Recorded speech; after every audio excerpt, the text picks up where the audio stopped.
Hi children, now we are going to discussing about chapter 4, the polar region. This region has continuous nights and continuous days for many months.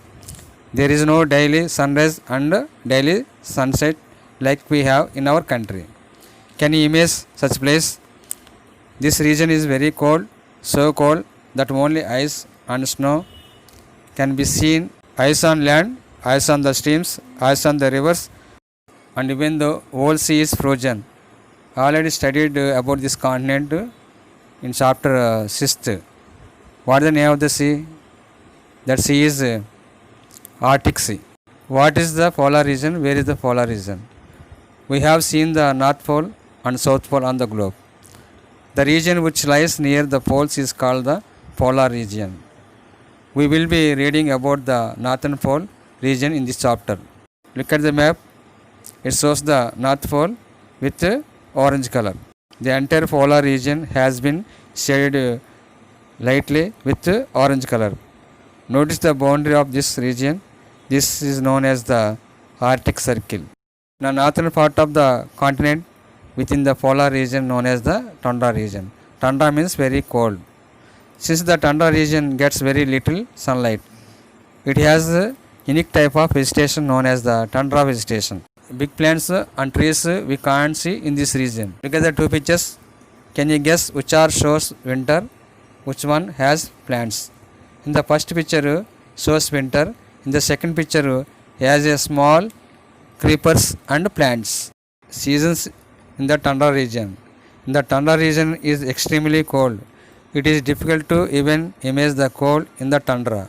In our country, the sunrise and sunsets we can see every day. But this does not happening in this region. It is almost dark throughout the November, December and January.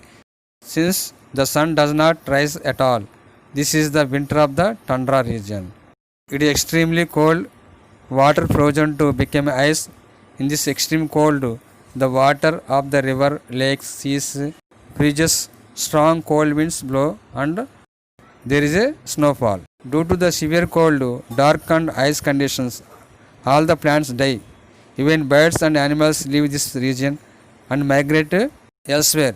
The whole region became dark. Now we are going to discuss about the summer. The sun begins to shine in the tundra around February, March. In the beginning, the sun shines for a maximum of an hour or half an hour, and then sun sets. Gradually, the length, that means duration, increasing of the sunshine 2 hours, 6 hours, 8 hours, 16 hours and 24 hours.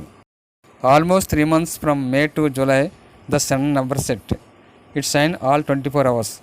But the sun does not rise overhead. That means go high. We can see at horizon place. The horizon means the horizon is a place where the earth appears to meet the sky. During the summer, ice melt into water and the lakes will fill up. The huge chunks of ice break off and float into the oceans as icebergs.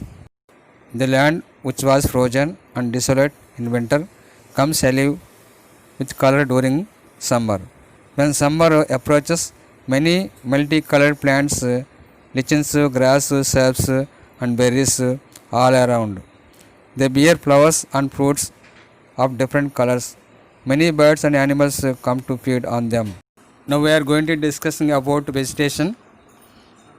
We can't see any trees and plants due to the cold. The upper soil surface of the region is frozen into a rock-like state throughout the year.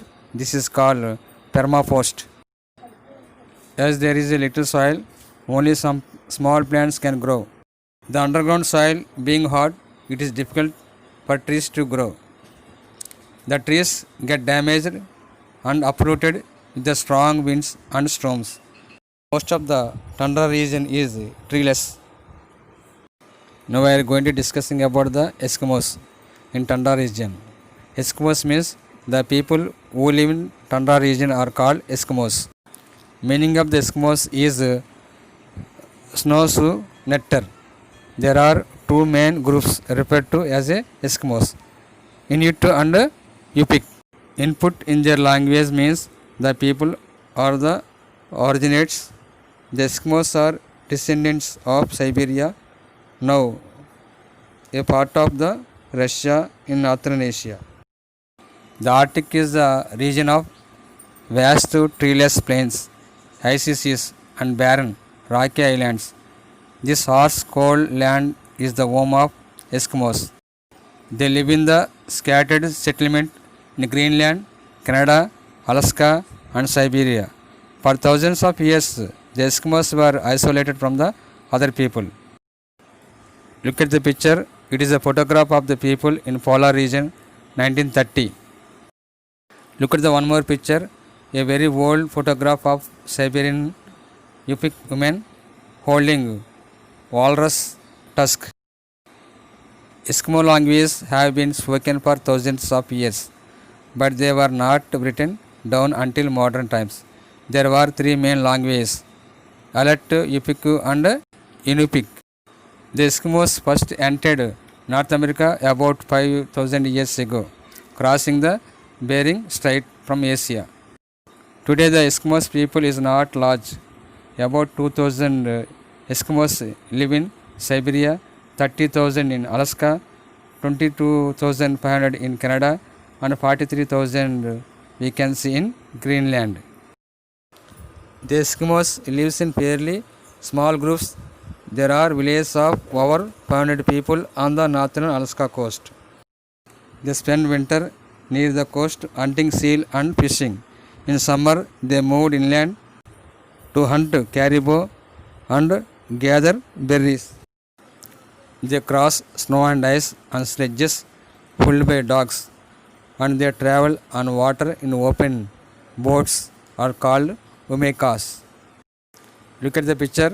This is the weapon, harpoon, for hunting of seals. Now we are going to discussing about the hunting and fishing of tundra people. The people depends on hunting and fishing to live. Eskimos are highly skilled at these activities. Caribou hunting is essential for Eskimos groups. Caribou are hunted in the inland during the summer and early autumn. The people shoot with bows and arrows or even harpooned. Sometimes Eskimos set up pails and stones in long lines to the caribou. The stones look like people in the distance. The caribou would turn away from the lines of stones and be caught. The seals are killed by the harpoon weapon from the kayaks. Kayaks are small canoe like a boats made of animal skin, stretched over a wooden frame. Look at the picture. This is the animal, caribou animal, the most important animal or food for Eskimos.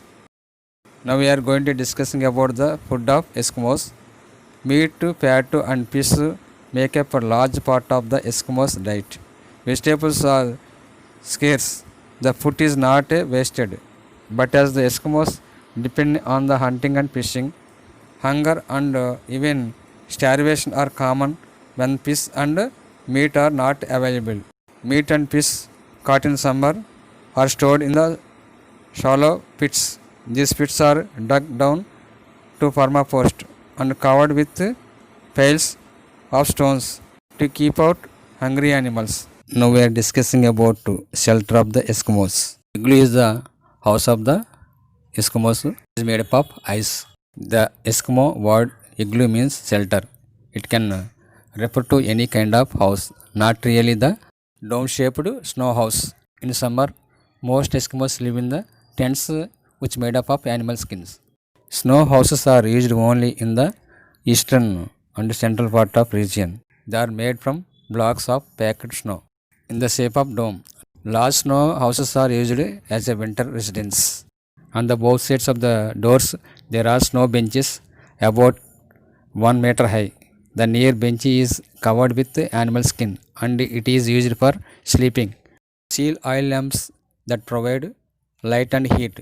Oil lamps working with the help of the oil, they are getting oil from the seals. We are going to discussing about the clothing and crafts. The Eskimos wear boots called muklaks, trousers, hooded jackets called parkas. All are made up of animal skin. There are differences in dressing for men and women. In winter, the Eskimos wear the two layers of the clothing which getting from the caribou skin. Because it is soft and warm, the Eskimos decorated tools and objects of every day. Bone, ivory, wood and soft stone called soapstone. Discussing about the religious beliefs of the Eskimos. Eskimos religion shows deep concern for life, health, sickness, starvation and death. Eskimos believe that spirits control these things. All Eskimos groups believe in a spiritual power called Sila. Now we are going to discussing about the recreation of the Tundra people. Wrestling, racing, harpoon throwing contest and other vigorous athletics activities are popular. Types of skills are sometimes essential part of the religious and ritual practice. These are storytelling, singing, drumming and dancing. Parties, social visits are common. Now we are going to discussing about the Eskimos contact with outside world. The first Europeans to be seen by Eskimos were Vikings from Iceland, who established a settlement in Greenland. Other Europeans began to explore deeper into the Eskimos area after 1576-78, when the English mariner Captain Professor visited Baffin Island. Danish, Norwegian and English explored, sailed to China. 1728, the Russians had arrived in Siberia and northern Alaska. After 1850, the arrival of Europeans and Americans brought many changes. The outsiders brought new diseases to which the Eskimos had no immunity or natural resistance. Smallpox, TB, influenza, whooping cough, mumps and diphtheria. Look at the picture. Wireless hunting in Chukota during the 2000s. The pattern of relation between the Eskimos and outsiders has been described as a boom and bust. Outsiders have brought brief period of wealth, education and employment. Also developed social and economical contacts with outsiders. Picture Inupiat people from Alaska, which was taken in 1912. In the next class, we will discuss history part 11b, national movement.